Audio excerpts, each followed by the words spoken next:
Hello everyone. Today I'm going over what is probably the most popular flower or the most asked about flower that I grow in my garden, and that is dahlias. I think people love them, one, because they are just incredibly beautiful. They come in so many shapes, so many sizes, so many heights, so many colors, and I think it's something that does surprise people that I can grow in containers, especially my favorite types of dahlias, the Dinnerplate dahlias, which can get to about 3 to 4 feet tall, if not maybe even a little bit taller. But I've actually found that they are pretty easy to grow in containers. And because they are plants that are taller, but maybe let's say my Dinnerplate dahlia takes up 1 square foot by 1 square foot of space, it's perfect. I can grow these giant, beautiful flowers on my rooftop deck. And every year, per usual, I keep getting more and finding more spots to put them, even though I tell myself I really need to narrow it down. So in this video, I'm gonna go over all of the dahlias that I plan to grow this year. There are so many that I can't even go over all the ones I've ever grown, but my favorite ones that I'm growing, and then I'm gonna go over specifics as far as how I've found works best to grow them in containers. And I do have specific videos that go over each detail, when I plant them, what I do over winter, how I fertilize, all of that I do have older videos for. Obviously, as we go through the 2025 season, I'll take you along with me while I do that, but just in case you are in a warmer growing zone than here in Chicago, zone 6A, I want to get all this information out now so that you have it when you need it. Now, this isn't technically a seed haul video because I start the majority of my dahlias from tubers. So you can start dahlias either from a seed or a tuber. There are some benefits to both, some drawbacks to both. The reason I like tubers is, one, they usually grow larger, faster, and have more flowers the first year you plant them because the tuber is much larger than a seed, so it can store more energy.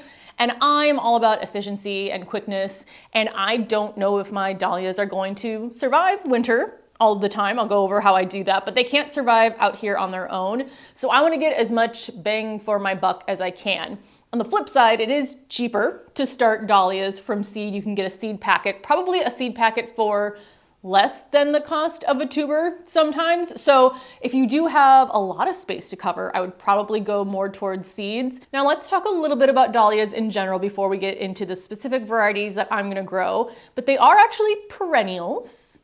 Not really here in Chicago, but I think it's zones 8 through 11. You can leave them in the ground and they should come back year after year. Now here in Chicago, not only can we not grow them as perennials in the ground, but if you're growing in a container, you're gonna have to go down even more growing zones to get a plant that will survive. So let's say dahlias were a perennial down to zone 6. They're not, they're zone 8, but let's say they were. I would not be able to get them to survive in a container because the container has a lot less soil in it to protect the roots. So I would need to look for plants that are zones 4 to 3. Those are usually the zones I'm comfortable leaving the plants outside unprotected in the winter. So dahlias, leaving them outside does not work for me. So I overwinter all of my dahlias in the garage. When you are overwintering dahlias, the ideal temperature is between 40 to 55 degrees Fahrenheit. So you want to find a space in your house, in your garage, that falls within that requirement. And at least in my experience, I do find that tends to be difficult to do. Usually you're either in areas that are too warm in your house or your garage or your shed is too cold. We happen to have a heated garage that goes to 40 degrees. So anytime the temperature dips down below 40, the heat kicks on, brings it back up to 40, turns off once it hits that 40 degrees. We did not get that just so I could grow dahlias and overwinter them. It just happened to come like that when we bought our place, which was a very, very happy surprise that works out so well for me. So I am able to overwinter my dahlias. I have some that are now on their 3rd or 4th season, I think, in my garden. So I will talk a little bit more about that as I get into care and maintenance. And again, I have specific videos I'll link down below that shows me doing this the past however many winters I have been doing this. I will post down the most recent one below. But most of my dahlias, I think, this year are going to be dahlias that were in my garden last year. And then I am gonna add some new ones. I don't have the tubers yet, but I have pictures of dahlias. And obviously I'll put in here pictures and videos of the dahlias I talk about in my garden, if they are ones I've grown before, or I will put pictures from the websites of the ones that I know I'm going to get. Like I mentioned, there are different sizes that dahlias come in. So my preferred one, again, is the Dinnerplate dahlias. These are the tallest, and they have the largest flowers, which is really what draws me to them the most. Typically in my garden, they'll get, again, around 3 to 4 feet, maybe a little bit taller, but the blooms are huge. Sometimes even almost the size of my head, and they are cut and come again. So you keep cutting those flowers off, you put them in bouquets, and then your plants keep producing more and more beautiful flowers. That is probably 80%, I'd say, of the dahlias that I grow are Dinnerplate varieties. Then there are decorative dahlias, which are a little bit smaller, maybe get to about 2 to 3 feet in my garden, and the blooms are smaller as well, like 3 to 5 inches across. Definitely not the size of my head. I have a few of those. If I do have any of those, I usually will plant them in my raised beds amongst other flowers. I don't typically dedicate a whole grow bag or one single container to them unless it is mislabeled, which has happened to me quite a bit. And then there are also petite dahlias that get to maybe 1 to 2 feet tall with, again, blooms that are only a couple inches across. So let me go ahead and talk to you about the favorite varieties that I've grown. But let me also say really quickly, up to this point, I have gotten all of my tubers from local garden centers, specifically in Chicago, Gethsemane. I have gotten them from other garden centers, like one-off, but Gethsemane Garden Center is typically where I go in April and get the dahlia tubers that I want for that season. I would say 75% of the time, I get the correct dahlia that is labeled on the package, and then the other 25% of the time, I do not. Oftentimes, the packages will come with 2 tubers, 2 dahlia tubers. Sometimes they are both incorrect, sometimes one is correct and one is not. So I never can 100% rely on what is on the image is what I'm going to end up growing in my garden. So again, for me, it's not a huge issue, but I probably would prefer growing what I intended to grow. So just know that when you get them from a garden center where they're not the ones growing it, they're just the resellers, you might have an issue like that. Whereas if you get them from a local farmer, they probably knew their tubers a bit better and you were more likely to get the variety that you want. So I am going to get some from Gethsemane. Everything that I have overwintered, I think I got there. And then I am going to get some from a friend of mine that does grow dahlias. So I will talk about hers near the end since I haven't tried them yet, but I am very excited because they look really pretty. So the Dinnerplate dahlias that I'm going to grow this year, it's hard to pick a favorite. I do have a favorite, but in terms of, like, if I was rating all of my dahlias on a scale from 1 is my least favorite to 10 is my favorite, it's like 1 is a 10 and then every other one is an 8 or a 9. I love them all a lot, so it's hard for me to really say one is better than the other. It's going to be shape preference, color preference, how it looks in your garden, but my all-time favorite that I've grown so far is the Otto's Thrill Dahlia. I bet you can't guess what color it is. It is light pink. So not only do I love it because of that color, but it also, again, compared to all the other Dinnerplate dahlias I've grown, was incredibly productive, produced more flowers than any of my other plants. Another one of my favorite that I think is beloved by a lot of people is the Thomas Edison. This is such a beautiful, deep, rich purple. Again, a purple that leans more towards a reddish purple than a bluish purple, but it is so saturated with color. I should mention, I have the Otto's Thrill and the Thomas A. Edison, both overwintering in my garage. I have either 1 or 2 of each. So again, keeping my fingers crossed that they come back this year as well. So I'll just keep growing them in the garden. Another one that I have down in the garage that I absolutely love is Lilac Time. This is a lilac color. Again, giant light purple blooms. I really couldn't ask for anything more. This one is just such a pretty pastel purple color, and it also just pairs really well with all of the other pastel purple flowers that I grow in my garden. So I think I just added this one in 2024, and it instantly became one of my tops, need to grow every year. Another one that's down in my garage is Fairway Spur. Again, a Dinnerplate dahlia. All of these that I mentioned so far are the Dinnerplate dahlias, so between 3 to 4 feet tall. This is also a pink, but an orangey pink, almost a very vibrant coral color. And this one also, some of them do glitter in the sun a bit on the petals, but this one I noticed it the most on, and it is just such a stunning color and a stunning flower. Last year, my theme on the back deck was purples, pinks, and oranges. So that's how I ended up with the varieties that I chose. And I'm so happy. Now let me talk about one that I think I have a photo of here. So this is Penhill Watermelon. I have tried to grow Penhill Watermelon 3 times and I've been successful 1/2 of those times. So I got the tubers from Gethsemane. The first time I grew it, I'm pretty sure it ended up being Cafe au Lait. It was a very light pink dahlia, which this is not, with larger petals, where these are more kind of long and wispy. The flowers look nothing like each other. So I'm pretty sure that one was Cafe au Lait, although because it wasn't labeled, I don't know. Then I tried to grow it another year and it turned out orange and looked nothing like this. And then last year I tried again and I got one that was the Penhill Watermelon finally. And then I had the other tuber that was from that same bag. Again, this is 3 tries, 6 tubers, 1 successful tuber. And it was a decorative yellow dahlia, which I think, I'm trying to remember the name, I think it was something like Penhill Yellow. So to me that made sense, or that's what I assumed it was, because it made sense that if they both had the word Penhill in the name, that somehow with packaging them together, there was some confusion, but 1 out of 6 tubers. So what I think I'm gonna do is get Penhill Watermelon from my friend Sarah's farm, because again, when it's them growing it and packaging it and selling it, they know much better than the resellers that they are packaging the correct dahlia that you ordered. So I think I'm gonna get this from her this year. I am overwintering the one that was successful, and then I'll just maybe have 2 or 3 in my garden.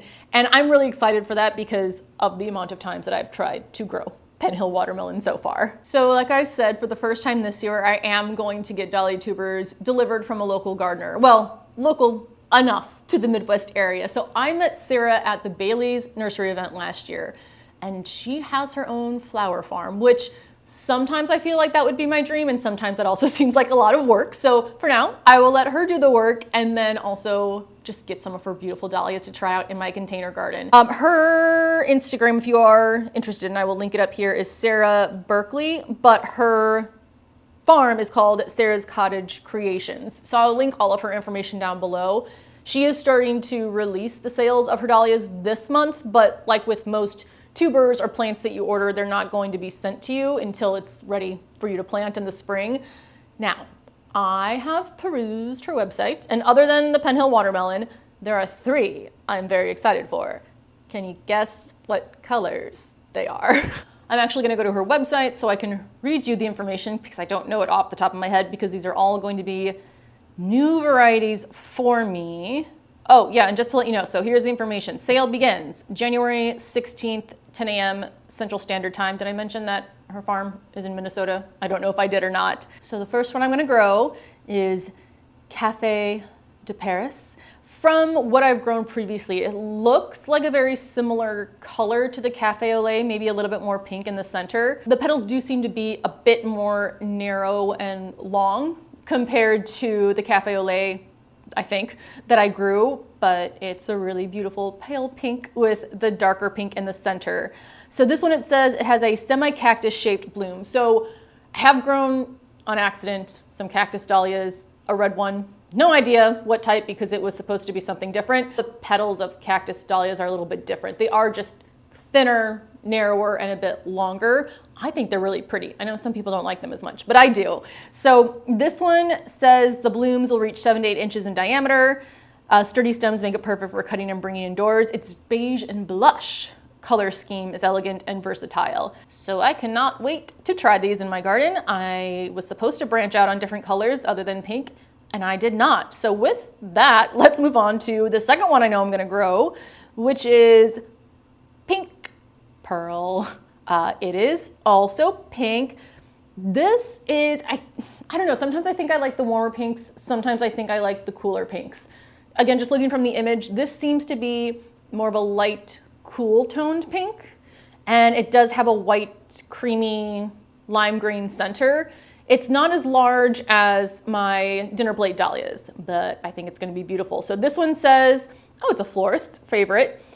Pink pearl is true to its name. Intricate blush petals lead to a lighter center, giving this large ball dahlia lots of dimension and structure. So ball dahlias, as you can see from the image, the flowers themselves are much more orb-shaped, more round compared to the cactus dahlias. And this one says blooms are 4 inches on average. So yes, more around the size of the decorative dahlia flowers, not the dinnerplate dahlias. But it does say stems are 4 to 5 feet tall. Might be shorter in my containers, but still pretty tall. I'm so excited for this one. I mean, I'm excited for all of them, but I think this color is going to be one of my favorites. And then the third one that I'm going to grow is Wine-Eyed Jill. And maybe I'm changing my mind because this might actually be my favorite color. This is more of a warm toned pink, but it also has hints of orange and hints of purple. So it almost has kind of a tie-dyed look, not necessarily tie-dyed, but ombre look to it. I'm really excited to grow this one. This one is also smaller of a flower compared to the dinnerplate dahlias. So this one says the fun-colored 2-inch blooms. So they are going to be petite as far as the blooms, but the plants themselves can still get to from 4 to 5 feet tall. So I'm really excited for these too. I tried to get colors other than pink, but it's just not what my heart wanted. And it's my garden, so I have to go with what my heart wants. So those are the varieties that I am planning to grow in my garden this year. If I do end up getting some more from Gethsemane or I end up getting some more from Sarah, I will let you know. But now I want to go over how I grow them in containers, starting from when I plant them all the way to overwintering them. Again, I have specific videos detailing these much more in depth. I will link those down below. But I don't plant a dahlia in a container until April, which is actually early because you don't want to move your dahlias outside until after last frost, which again here in Chicago is early to mid-May on average. But I like to pre-sprout my dahlias because I want to give them a head start. They are one of my favorite flowers in the garden and I want them to bloom as early as possible. So what I do is I will plant the tubers that I get new for that year in early April, and I will usually use at the smallest a 7-gallon grow bag for my dinnerplate dahlias. I don't think I would want to go any smaller. Like I wouldn't want to do a 5-gallon grow bag. I don't think that'd be large enough. I probably should be doing a 10-gallon grow bag, but I need to shove as many plants as possible together. So 7 is kind of where I'm at right now for grow bags. I like grow bags. And again, this is specifically based on where I live, because we do get a lot of rain in the spring and I have had issues with the tubers rotting from too much water. Ceramic pots are a lot less porous than grow bags. So ever since I switched to mostly growing them in grow bags, I have never had an issue. I do have 4 dahlias in plastic pots, and those I think are at least 12 inches in diameter. And again, that seems to be the smallest pot size I would use for those.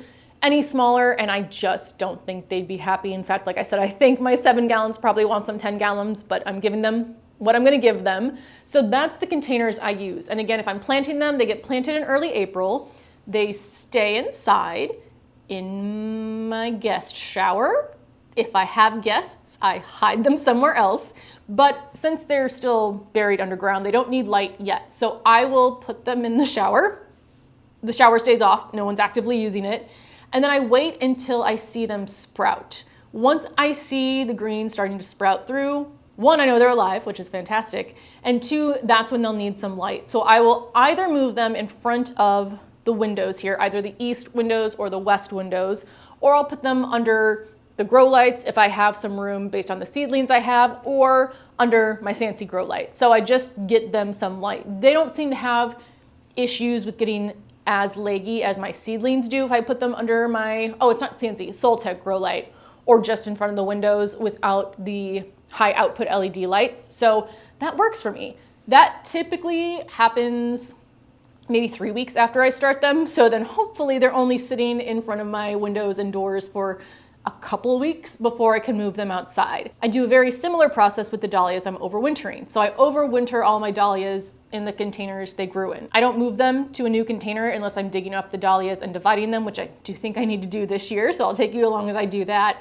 But I will take the containers from the garage, carry them up 2 flights of stairs, toss them in the dahlia shower, and do the exact same thing. See if they sprout, which this is where I'm most waiting to see if they have survived over winter. Typically, if I'm planting new dahlias, I don't really think I've had any not sprout at all, but sometimes, but not very often, they won't survive the winter in the garage. But I think that's been maybe 1 or 2 over the last 3 or 4 years that I've been doing this.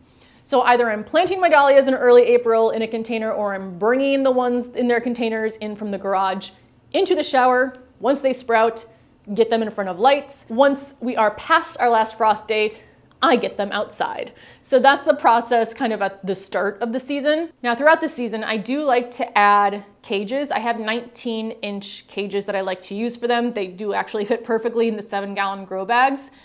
I do tend to find that my Dinnerplate dahlias need support, especially when it gets windy up here and they are at their full height with large flower heads.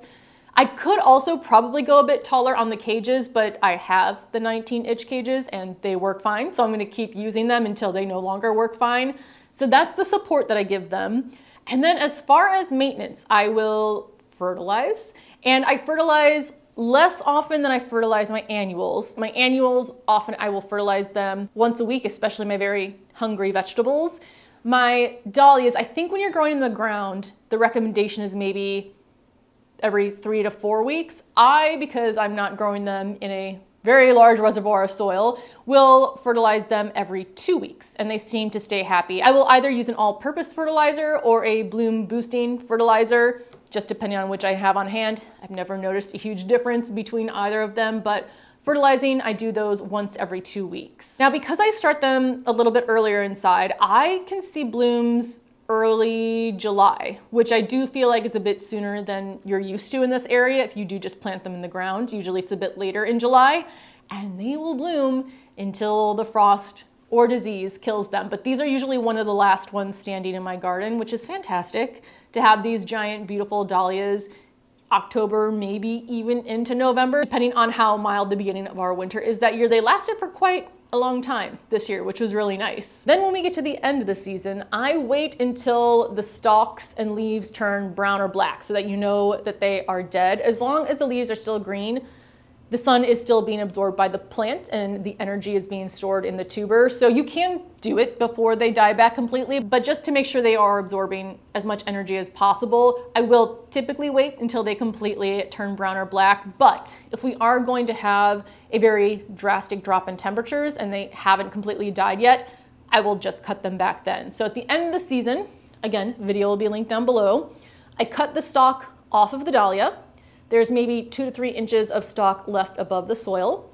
I take out the first inch of soil because I have had insect eggs that must have been laid in it sometime throughout the season that then hatched in my house while they were pre-sprouting. Has not happened since I do start removing the top layer of soil. I don't water these nearly as much over the winter as I'm watering my hydrangeas or my fruit trees that are in there. Those maybe I'm watering every 3 weeks.